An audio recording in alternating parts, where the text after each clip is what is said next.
Of course, a spokesperson for Ryan Reynolds has come out and responded already.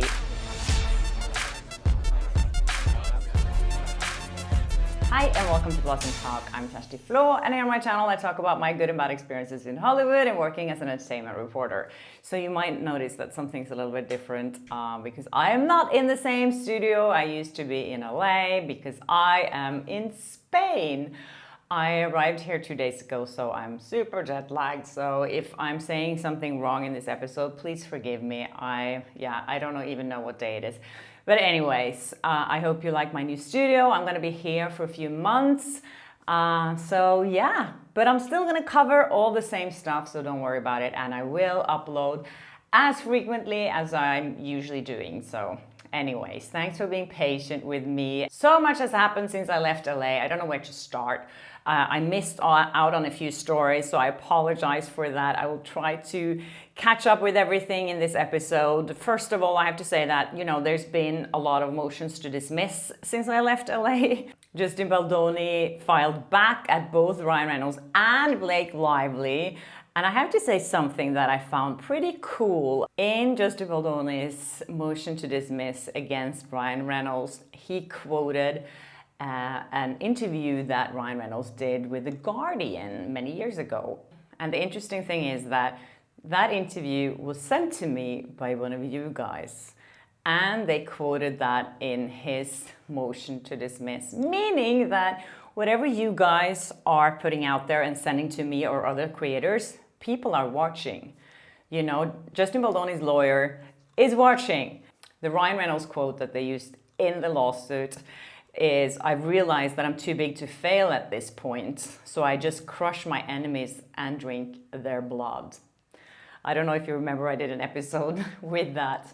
But anyways, I think it's just a reminder that it's so important that you guys are out there looking for things and updating me and other people. So as you can see, these things are actually making a big difference. Of course, a spokesperson for Ryan Reynolds has come out and responded already. And he said that they once again claimed defamation without alleging who was defamed, what specifically was said, or how anyone suffered actual harm.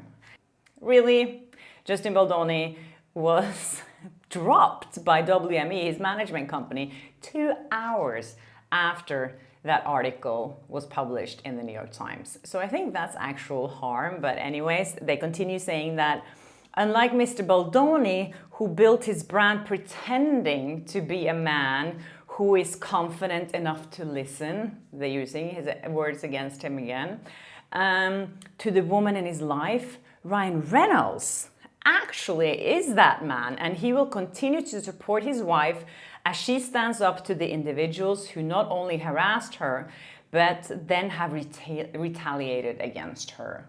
So they're actually saying here, kind of, that Justin Baldoni is not standing up for his wife, because unlike Justin Baldoni, Ryan Reynolds is doing that. Brian Friedman, Justin Baldoni's lawyer, has been really busy because he also had to reply to Blake Lively's motion to dismiss. And it's kind of the same things over again. They're talking about the First Amendment a lot, that that he's allowed to defend himself. So Friedman gave a quote to TMZ saying that this must stop here, and we will continue to fight against this blatant attempt to block access to the court system and to weaken our nation's constitution to serve those who are in that position of power. Yes, so there's a lot of back and forth going on. As usual here, the story that I found kind of amusing that I just saw is that Blake Lively is in trouble because she wasn't wearing a hairnet the other day when she was popping up in a donut shop, surprising fans. Someone was actually pointing that out. I think I talked about it too on my channel when I covered that story the other day, that she just stopped by this donut shop in Connecticut and pretended to work there and was all smile, but her hair was all down. And everyone knows that the health department, or there's like safety things around, when you work with food, and most people don't like to have long hair in their food, even though it belongs to Blake Lively. According to TMZ, it says here that Lively's long blonde hair can be seen dangling over the food that she was serving to customers, which presents a health risk. She did not tie her hair back or out of her face or even put it on a hairnet or hat, which means that a strand of hair could have fallen in the mixer and ended up in the food. Definitely. I mean, when I don't put up my hair at home, it does happen sometimes that it shows up other places than on my head. And it also adds here, worth noting, the shop's Yelp page, the donut shop's Yelp page, has been temporarily disabled because commenters flooded it with negative reviews after Blake made her camera appearance there. With Yelp explaining their investigation whether the content you see here reflects actual consumer experience rather than the recent events. And of course, there's a statement from a source close to Blake Lively who says that the shop, the so-called complaints are from people who've never been there and who don't live in Connecticut, targeting a lovely small family-owned business in a new low in the retaliation campaign. So they're blaming this on the retaliation campaign, meaning that they're blaming everyone else too for this retaliation campaign. It's not only Justin Baldoni who's retaliating. So for me now it seems a little confusing because they are accusing him of retaliating because of the SH complaints. They said that, you know, that's the way he reacted to the complaints and that's why he started this smear campaign or retaliation campaign. But now they're saying this is a part of a retaliation campaign. But these are just regular people who don't like Blake Lively. So now Yelp had to actually turn off the reviews on this business. I'm sorry for this small business owner who had to deal with this. He thought maybe it was a great PR stunt to have Blake Lively there serving donuts with blonde hair, but apparently it wasn't. So this is what keeps happening to people that are close to Blake Lively. I have to say, I thought it was a little bit funny. I mean, there is a reason for it too, because of course it is a health issue when people aren't wearing hairnets. And a spokesperson for Wilton Health Department apparently told TMZ they have received complaints about Blake working with without a hairnet on, and it's under investigation. So there was another story earlier this week. I posted about it on my Instagram because someone sent me a Glamour article that was written about Blake Lively. It was so outrageous that I took a quote from it and I posted it on my Instagram because it was about me, basically. And this article is just so filled with lies. So when I looked at it, it comes up in Spanish, but then you can also choose to actually read it in English. And so it translates it automatically. And a Spanish person actually read through it in Spanish as well for me. And she said it says exactly the same thing. Because I was like, is this a bad translation? Or is this reporter really saying these things? And she is. The thing she said about me, I just have to read it because it's so outrageous. She said, Justin Baldoni worked tirelessly to make Blake Lively look like the villain. For example, when the famous interview, mine, surfaced in which the actress allegedly mistreated a journalist. Allegedly mistreated? Okay, I think everyone saw what happened in that interview. And then they put to the point that she decided to quit her job. I didn't quit her job. I didn't quit her job. I didn't quit my job. I said the interview that made me want to quit my job. But here they're saying, or this journalist is saying, I quit my job. And then it says that the interview turned out to be taken out of context. Oh, how was it? She doesn't explain how it was taken out of context.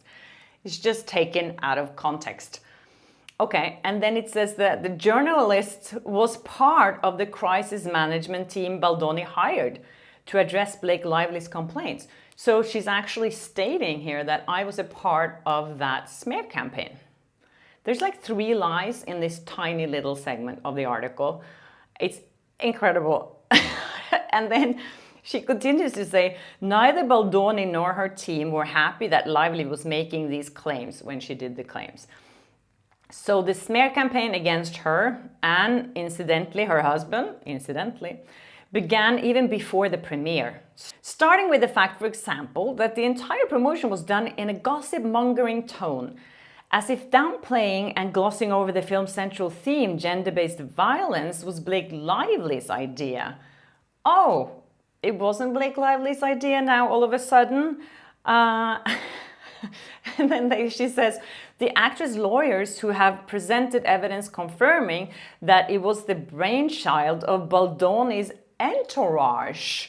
Justin Baldoni actually promoted the movie the way it was supposed to be promoted, like what it was, a serious movie. And Blake Lively, as we know, was really tone deaf in her approach to the promotion of the movie, with promoting her hair care line and booze and all that stuff.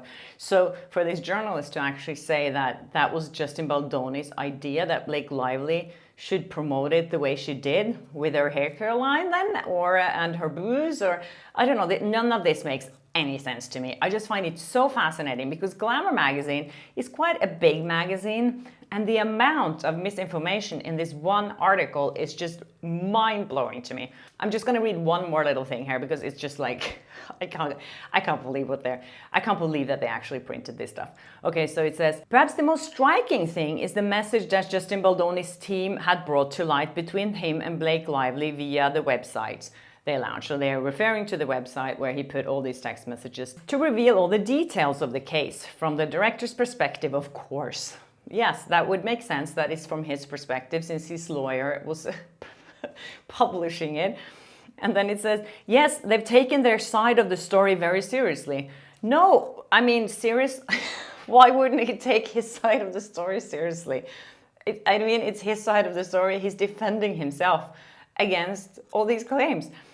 And then it says, these messages suggest her attitude is more flirtatious than professional, and generally on good terms.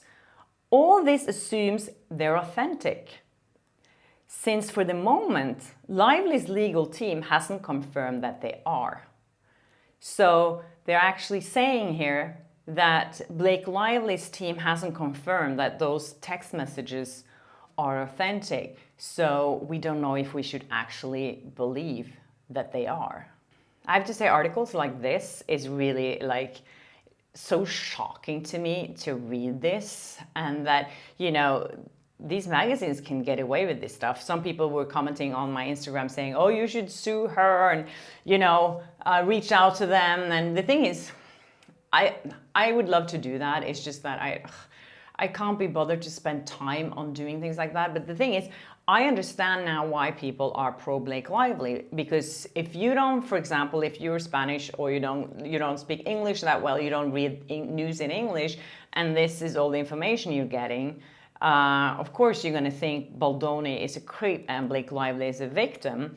It's so obvious to me. The person who sent me this pointed out to me as well, if you go on Threads, you can see all these pro Blake Lively profiles out there, and a lot of them are international. And now I understand why, because if I didn't know much about this story and I read this article, I'll be like, yeah, this is pretty obvious.